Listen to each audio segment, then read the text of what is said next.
These are the good times with you. Baby, this year it's just gonna be you and me. Hang by the fire and chill. Isn't this how it's supposed to be? Making our Christmas memories. Oh, and I've been longing to hold you close. Forget about everyone else. Isn't this how it's supposed to be? Hi everyone! Welcome back to another episode ng ating Vlogmas. And for today's video, mag-grocery tayo kasi hindi tayo sasabay sa madaming tao. But anyway, maghahanap din pala ako ng dress kasi malapit yung wedding day ng ating kapatid. May nakuha naman si ate kaso medyo masikip sa breast na part. So kailangan nating humanap ng something na mas maluwag. So ayun guys, let's go!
Na. Yan, madali yan. Smart.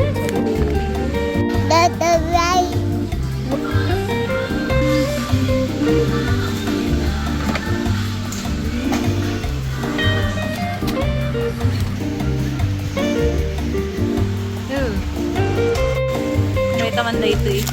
Yung menstrual pads.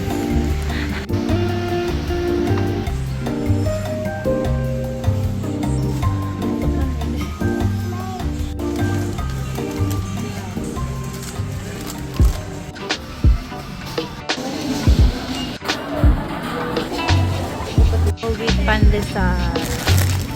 Isod.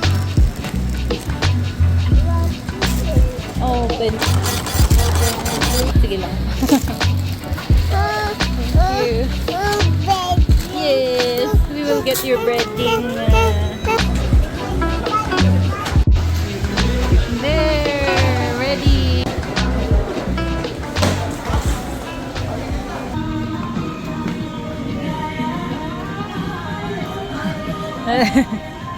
Tapos diba dun?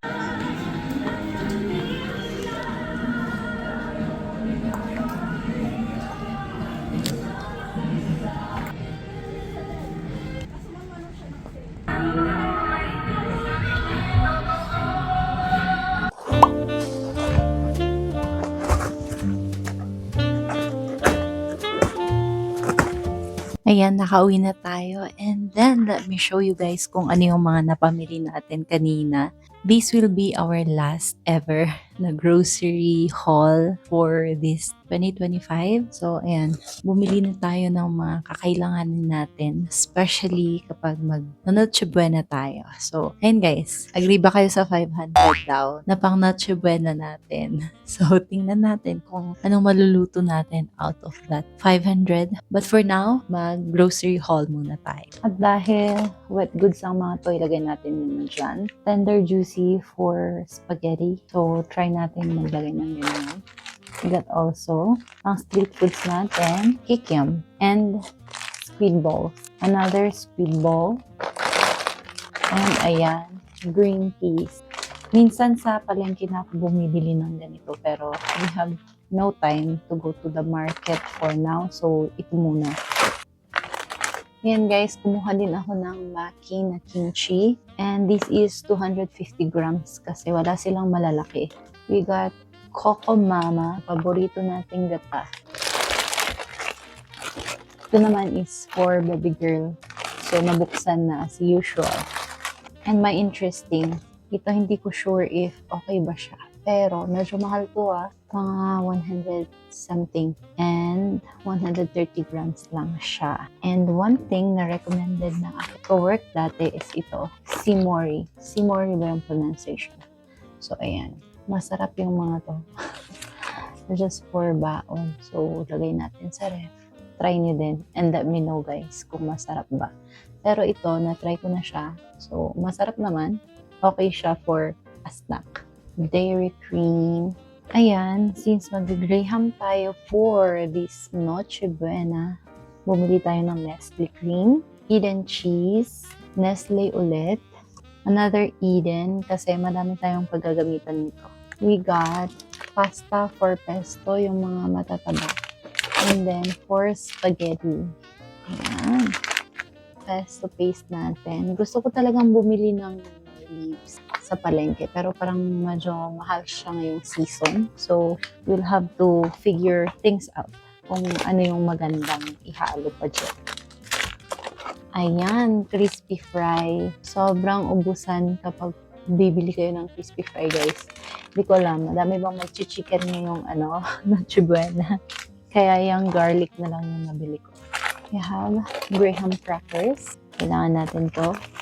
And guys, especially sa mga mahilig mag-graham, na kayo ngayon pa lang. Kasi usually, ubus talaga to kapag Christmas and New Year. Kahit sa ang grocery, naranasan ko yun. So anyway, we got itong breadcrumbs. Ayan, skim milk. So, try natin to. Guys, meron ba kayong mga recommendation when it comes to milk, fresh milk, ganyan? Just comment down below and let me know. Especially kapag for breakfast, ganyan. Or kapag sa coffee. Hindi kasi ako magatas kasi meron akong lactose intolerance. So, nagkaka-LBM ako tuwing nag-milk tayo ng bongga. Yun lang. Ito is cling wrap para sa mga tira-tira ngayong Pasko. Dito natin siya i-wrap. And guys, we got an oil, Simply Soya Oil. Baka naman, kasi ang pangalan natin ay Simply Fina. Ayan, vinegar. Gusto yung vinegar namin. And something interesting, bumili tayo ng spiced vinegar. I think local din to na product. May fresh na strawberry siya. Meron din silang mango, cucumber. Not sure kapag apart from that, meron pang iba na dinagdag. But ito. try natin and I'll be sharing it with you guys. Sa mga mahilig sa suka. Ayan, umiikot tayo kasi yung space is nakakonsume na dito. Guys, we got Century Tuna. Wala na si Oppa. Anyway, ayan, 4 na tuna ang binili natin for our fried rice or panghalo sa gulay. And I got, ayan, whole kernel na corn. Maganda tong ihalo sa mga ibang vegetables, ganyan. Or baked sushi, dinadagdagan ata nila ng ganito. Pampadagdag ng kulay din. Ayan, Liberty na ham luncheon meat. Hindi to masyadong salty, which is, yun yung gusto ko. Mostly kasi nang nabibili na luncheon meat is medyo salty. And Alaska, madami tong paggagamitan.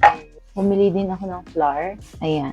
Kailangan din natin ito minsan. Kapag magpa-fry, ganyan. Yung butter natin, dinadagdagan ko ng konting flour. And sugar. Another Kokomama. And Liberty Condensada. Less sweet na condensed. I highly recommend this one. And meron siyang lasa na kakaiba compared with other na mga brand.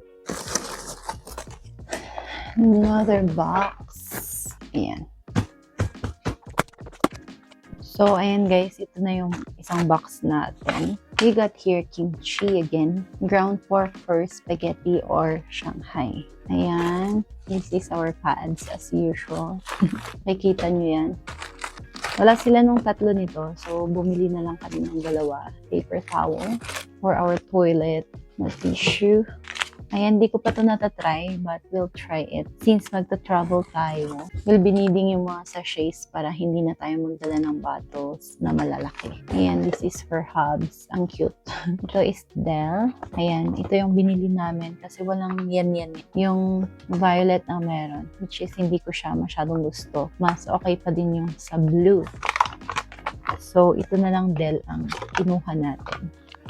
Sobrang bango nito. Nakaka-fresh yung amoy niya. So, next na nabili natin is itong butane. O, diba? Very festive pa din sila. Since meron naman na tayong induction, nagwo-work siya. So, we lessen yung nabili natin. So, kapag nagbo-boil tayo, dun tayo sa induction kasi medyo mahaba yung pagluluto and mas nakakatipid tayo sa butane. Ayan. Ang bango nito guys, I highly recommend this. Alcohol. Kayo yung sensitive sa amoy ng alcohol. Kasi di ba para talaga siyang alcohol na yung inumin, alak. Pero yan, hindi naman ganun kalakas. 70% solution. So, ayan, balik tayo sa Vaseline kasi medyo nagda-dry na yung skin ko for this season. Malamig na kasi sa amin ngayon. We need extra care for our skin. Another paper towel. And ayan, meron tayong menstrual pants. So, try natin kung okay ba siya. Ako kasi medyo malakas kapag first day and second day ng menstruation. So, lagi akong nagkakaroon ng stain. Ayun, kahit naka-long na pads ako, mabilis siyang mapuno. So, I think it's good to have like this during night time. And ayan, try ko lang siya. Kung okay siya, I'll recommend it to you guys. And kung na-try na din ninyo, just comment down below. Something na makakasave sa ating paglalaban ng bedsheet. And ayan, back to another Palmolive. Ito yung original na Palmolive ginagamit ko before. Pero nagkaka-dandruff. Not sure if because sa tubig dati. Kasi maganda naman siya nung nasa province pa ako. Pero nung nagstay ako sa city, parang medyo umiba siya. Pero ngayon ulit, na-try ko naman yung small na bottle nito. Okay naman siya. So, baka sa tubig lang yan. And we got Smart na paste. For me, mas effective talaga yung paste compared with sa liquid. I'm not sure sa inyo, pero for me, mas nakakatanggal kasi ito ng sebo. Medyo mahirap lang or matagal mo lang siyang i-rinse kasi may mga natitirang chunks kapag madami kayong maglagay. So, ayun, babad nyo na lang sa tubig bago kayo magsabon para hindi siya ganun na nagtitira ng chunk. But anyway, I highly recommend this one. Itong paste na yan. Last but not the least, our pride for the washing machine. So, kapag sa washing machine ako naglalaba, recommended to kasi medyo mas matapang siya compared sa kala. Pero kapag sa kala, ginagamit ko siya kapag nagkukuskus ka ng damit. mas mild siya sa kamay. And mabango din naman. But number 1 pa din kapag auto machine, si Ariel. Yun lang for our grocery haul. So, thank you so much again guys sa pagsama niyo sa akin for today's vlog. I hope na nag-enjoy pa din kayo dito sa vlogmas natin. And may mga sinisingit akong travel vlogs kasi minsan nag-aaya si ate or may mga pinupuntahan kami. So, sinisingit ko siya dito sa vlog natin, which is, I think, helpful din naman, especially sa mga mag-visit dito sa Baguio. So, ayun, I hope na panood ninyo yung last na video natin na pumunta kami dun sa Mount Camisong. Kasi ang ganda ng place, guys. Consider visiting that place if ever sawa na kayo dun sa Baguio na paikot-ikot sa town, ganyan, or dun sa mga malapit na tourist spot. Ayun lang guys for today's video, and I hope to see you on our next vlog. Good night!